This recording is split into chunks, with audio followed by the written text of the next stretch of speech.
The San Antonio Spurs and Oklahoma City Thunder just finished playing Game 5 in the Western Conference Finals. This was the first time that a Game 5 was as pivotal as it was since 2018 when the Golden State Warriors played the Houston Rockets. And so this was a very important game, and I think both teams kind of got off to a little bit of a slow start. Jared McCain ended up getting elevated because Jalen Williams and AJ Mitchell were out for their second consecutive game with injury, and this was a very do or die game for the San Antonio Spurs, and they couldn't get it done. Let's get into the video. Alright, so within the first quarter, like I said, bit of a slow start. San Antonio started trying to just fire away from three a little bit earlier than I would have liked. Literally, the first 5 shots were threes, so they didn't really get into any sort of rhythm. It was just settling for the three when Oklahoma City gave it to them, and that's a lot of what Oklahoma City will try to do. They'll pack in inside the 3-point line and play very tough physical defense, which they did tonight, and they forced San Antonio to just settle for 3-pointers, and it showed. Victor Wembanyama 0 of 4 or 0 of 5 from 3, and it was just, you could tell that was not how he wanted to play in game 1 and game 4, where he ended up getting to his game in the paint, just dominating the painted area and getting he got a lot of points doing that. Game 1, he had a 41 point, 23 rebound domination in double overtime. In game 4, he didn't have quite that stat line, but he still had enough to get it done, and he made his presence felt. This game, not as much. He was forced to settle for threes or mid-range looks, which he didn't like, or he just wasn't hitting it. And Alex Caruso kind of sparked the offense early and throughout. He left the game in the second quarter with a little bit of an ankle injury, but he came back. So something to monitor as the series goes on, whether they go to a game 7 or not, or if they just go straight to the NBA Finals. It's something to monitor. So they both teams are getting banged up by injuries. So you have to wonder how that'll factor in depending on who moves on. And the Spurs had a bit of a bad close to the quarter. I think they gave up like a three and then a bad turnover again, which they paid for. So they gave up more points than they needed to because they had that turnover, and then Dylan Harper decides to take a foul 40 feet from the basket while Shea's standing at the logo. You don't need to foul there. There's 5 seconds on the clock. Just let him try to force up a three from there.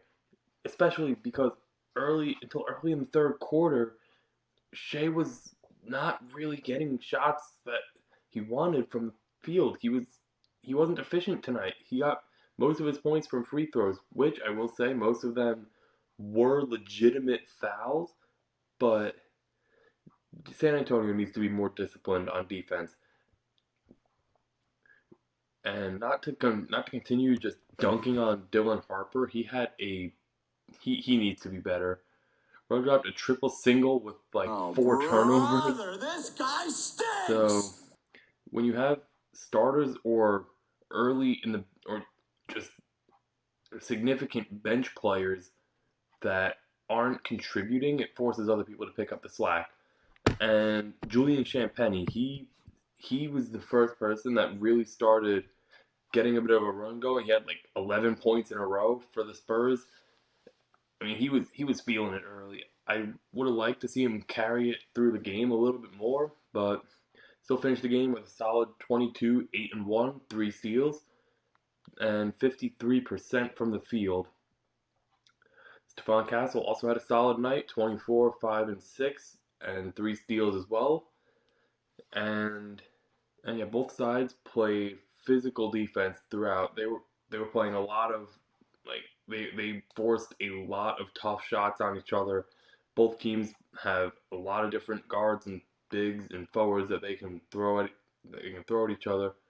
Also, Keldon Johnson, towards the beginning of the second quarter, or even the middle, I'm trying to remember exactly when it was, but he had a monster dunk where he just threw Chet Holmgren off of him, get off me, and then just elevates up for the dunk, and then there were some really bad San Antonio fouls, like I was saying before, where like Stephon Castle, and not Stephon Castle, Dylan Harper just took like a foul 40 feet from the basket. So there was that. And also in the first half, Wemby had 4 shot attempts. 4. I can do this on my hand right now. This is the amount of shot attempts that Victor Wembanyama had in the first half. You when you have someone like Victor Wembanyama, he needs to get more than 4 shot attempts in the first half. That's not a winning recipe. And the bad fouls continued throughout. I think like Stephon Castle finished with 5 fouls, Keldon Johnson 5 fouls, and Julian Champagnie 4. When you have multiple players in foul trouble, that is going to change the way that you play defense because you can't be as confident and as physical in your defense because if you get like a soft or not as like if you don't get an obvious foul call but they still call it, that's that much closer to being ejected from the game. Where if you have 1 or 2 fouls in the third or fourth quarter, you can be a little more confident. Where if you make a mistake, it isn't as detrimental. Also, De'Aaron Fox had a pretty rough shooting night. He started the game 1 for 9, made a few in a row, but still, he needs to be better. He's I know he's dealing with an injury with his ankle, but this team needs him to really step up and be better handling the ball because we saw in the first few games where Stephon Castle was acting as the point guard, 20 plus turnovers a game. Also, Jared McCain, he had a scorching game in the second half. I don't know how, but he somehow turned it around from like started the game with 2 points in the first half, finished with 20 points. He was just on fire. So he really stepped up into that starting role that they threw him in with J Dub and AJ Mitchell out, and just he proved that he's worthy of being on this team. And he's not just going to be a deep bench guy. He's going to get serious minutes in this series and probably in the finals as well. And Shai Gilgeous-Alexander had a pretty strong game, 33 points, most of them from the free throw line, but still, most of those were legitimate fouls. He had like 17 free throw attempts, made 16 of them. So I guess don't hate the player, hate the game. Which brings me to Tony Brothers and the referee crew just having an absolute takeover at the end of the third quarter. So first it started with Luke Cornett getting a tip in that ended up being a goaltend by Cason Wallace that they did not call. The ball was over the cylinder and Cason Wallace swiped it away. No good. They kept playing. And then like Wemby hits the ball off Chet Holmgren's foot and it ended up going out of bounds.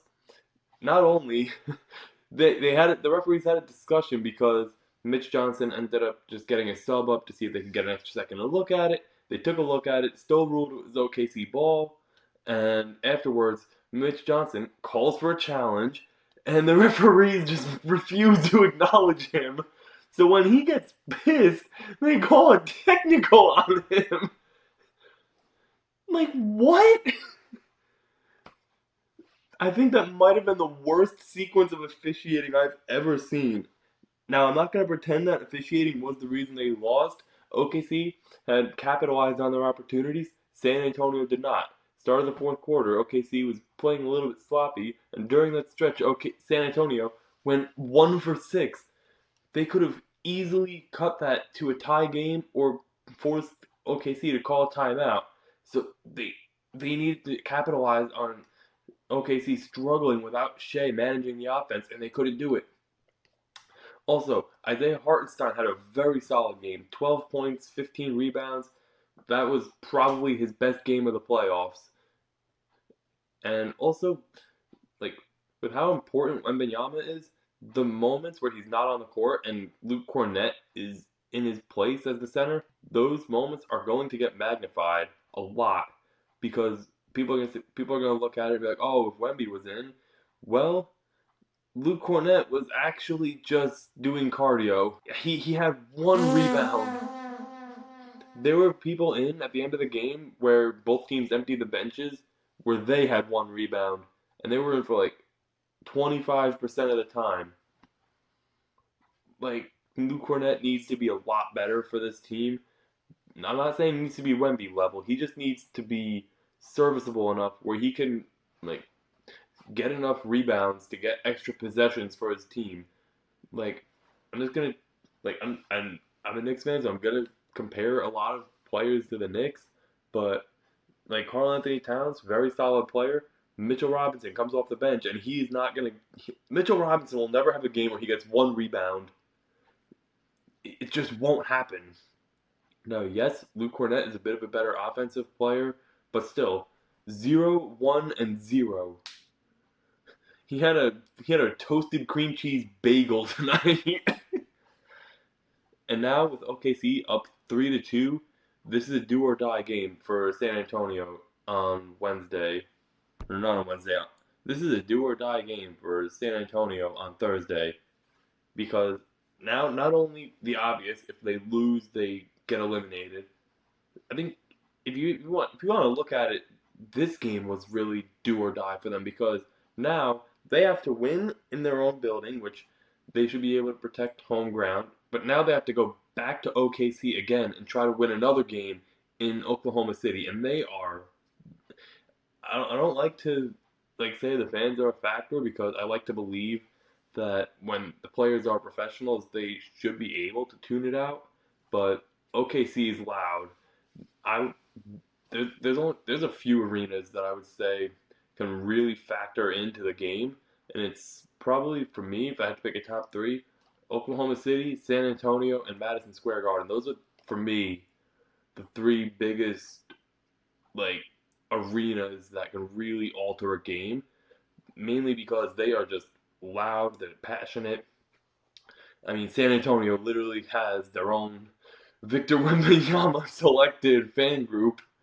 I think it's the Jackals, but yeah. So that's it for the video.